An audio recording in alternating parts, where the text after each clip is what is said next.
Alrighty guys, I hope you enjoyed our tribute to historic military vehicles. All that equipment is from either World War II, the Korean War, or the Vietnam War.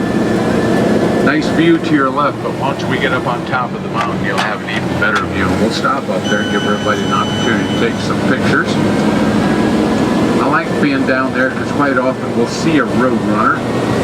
Now, my wife and I moved out here almost 9 years ago from Maryland. We don't have roadrunners in Maryland, so I love those birds. I did a little research on them, and you'd realize the roadrunners, their preferred method of travel is running. They are not very accomplished flyers, but they are a really neat bird. Nothing like those roadrunners. You guys in South Dakota, I don't think you got roadrunners, do you? You got jackrabbits. That's right. And cold weather roads then. Now you may have noticed back down there where all that military equipment is located that there's a lot of the mountain no longer there. And you're right, it's not. And all that rock and stone that is no longer there, well, we drove across it when we came across Table Rock Dam. They took it down there in the mid-1950s while they were building the dam. They crushed it, they mixed it with mortar, and it became part of Table Rock Dam. But the interesting part of that story is how they get all that rock and stone from the mountain to the dam. They built a conveyor belt. That was the longest conveyor belt in the world at that time. It was a little over 3 miles long round trip.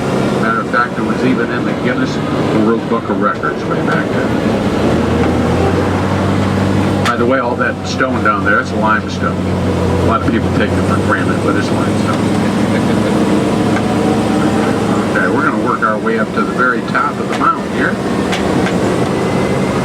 We fly the American flag up here to honor all of our service people, past, present, and all the ones that were never able to return home. And as promised, we got a real nice view up here. Gene's going to pull around here and stop, give you guys an opportunity to take some pictures. What are you pointing at there? No, that was an Arkansas eagle. A buzzard, vulture. Yeah. Yeah, we do see eagles usually in the spring and in the fall, but what you're seeing right now, those are vultures. The vultures are all honorary members of the road sanitation department out here. Yes, they are. Now, you're only seeing a small portion of that lake right now. The lake's about 44,000 acres in size. That's a big lake. We're about 1,350 feet above sea level right here. And guys, if you look way out there to your left, you can just barely discern through the haze a mountain range way out there. Those are the Boston Mountains. Now, you had no idea we were that close to Massachusetts, did you? But no, those are the Boston Mountains, but they're the ones that are in Arkansas. We're close to Arkansas. You get on Route 65, go south 15 miles, you're in Arkansas. You guys from South Dakota, it's very easy to tell when you go into Arkansas. As soon as you cross that state line, you're going to start saying things like, y'all. You might even get a hankering for cheese grits. But a beautiful view up here. Out there to your left in the water, that's Table Rock State Park Marina. It's one of the largest freshwater marinas in the country.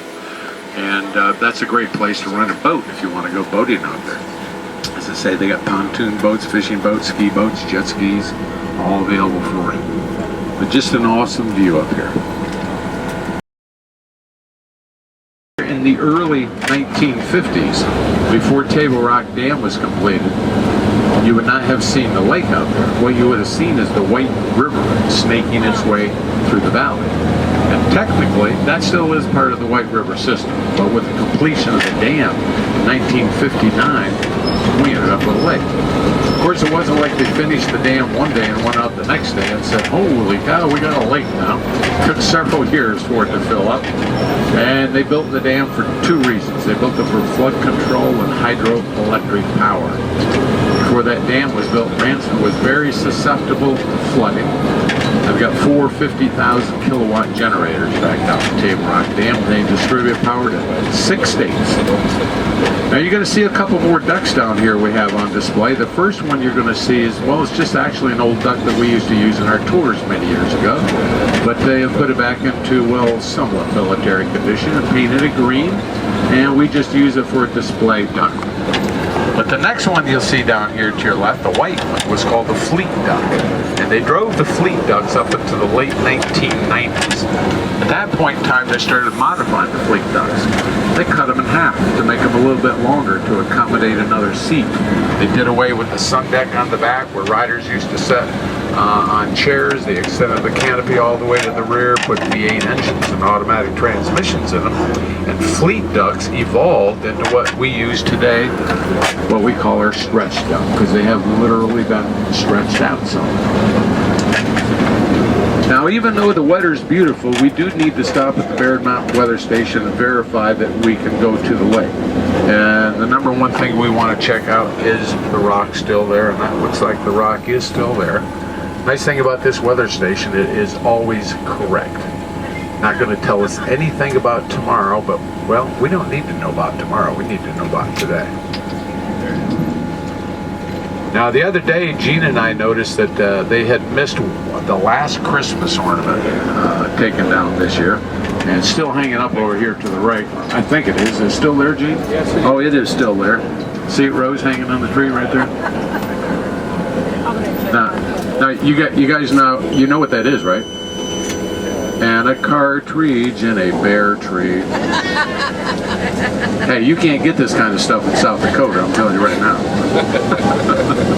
And they always leave Gene a sign to make sure he doesn't get lost. It's hanging up here in the tree to your right. See it, Rose? See the sign hanging on the tree up there? Oh, yeah. They told Gene, find the fork of the road and you will not be lost. The guys, keep your eyes open. You never know when you might see some wildlife up here. We've actually seen a lot of white-tailed deer up here recently. The deer are so accustomed to us being up here, they know we're not a threat to them, so sometimes they'll just stand and watch us go by. We also have a lot of wild turkey, foxes, bobcats, coyotes. We have one bear in Missouri, just one bear. They're one to point, but no, we have one kind of bear. That's the black bear, and they're starting to reintroduce elk back into southwest Missouri. I think that's kind of cool. And we also have another critter around here. You guys from Texas, you know what I'm talking about. Yeah, I'm talking about the armadillos, yes. Texas, you call them speed bumps, don't you? Yeah. South Dakota, you don't have them. Would you like some? Because we got extras. We got a lot of extras, as a matter of fact. You know, Rose, they did a study out here last year. They determined that turtles have a better success rate of crossing the road than armadillos do. Yes, I am kidding. Deer season within the city limits of Branson.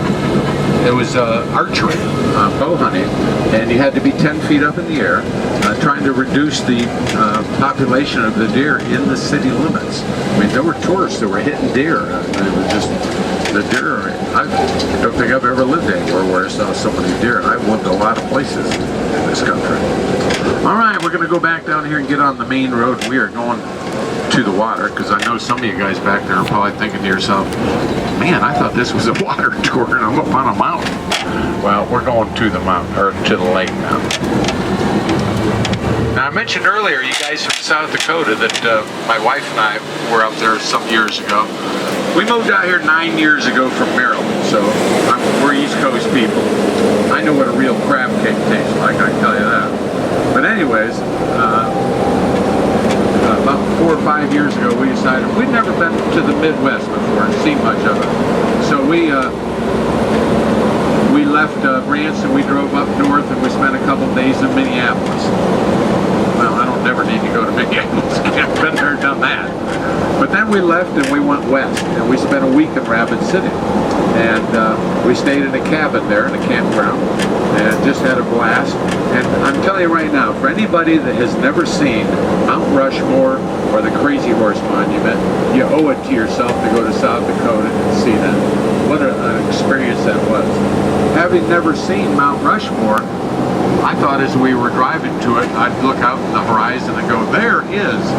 Well, you've been there, you know what it is. You don't see it until you're right there. It's in the mountains, so it's pretty well hidden. But what an awesome monument it is. And the Crazy Horse Monument has been in progress for 60 years, and it'll probably go on another 60 years, and is not federally funded. It's all privately funded. Just an awesome. We went on a helicopter over the top. What an awesome state that is up there. And then we said, what the heck? We're close to Wyoming. Let's go see Devil's Tower. So we drove up and saw Devil's Tower, where they filmed part of Close Encounters of the Third Kind. Walked all the way around it. And you guys know they let people climb up on that? You have to have a permit, and they'll let you climb. I guess you have to demonstrate that you're capable of doing it. But what a great part of the country that is up there. And that was the first time we had buffalo burgers. Found out, do not order them well done. That meat is so lean, you don't want it well done. You want it medium rare, probably.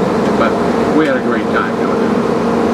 But for you guys that have never been to the East Coast, I recommend you come and see the East Coast. There's a lot of history on the East Coast, Maryland, where my wife and I grew up.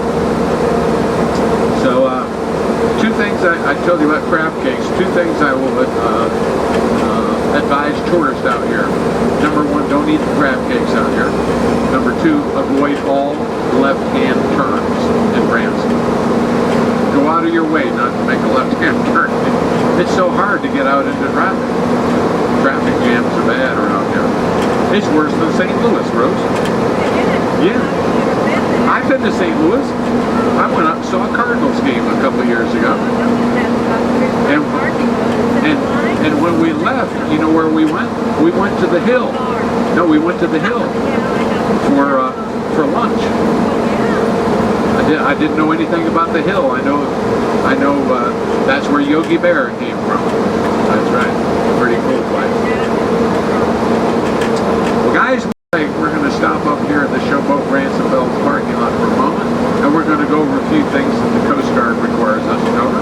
By the way, all the captains here in Branson, we are all licensed by the United States Coast Guard. We all get recertified every year. But we're going to talk about PFDs, personal flotation devices, those orange things up there above your head.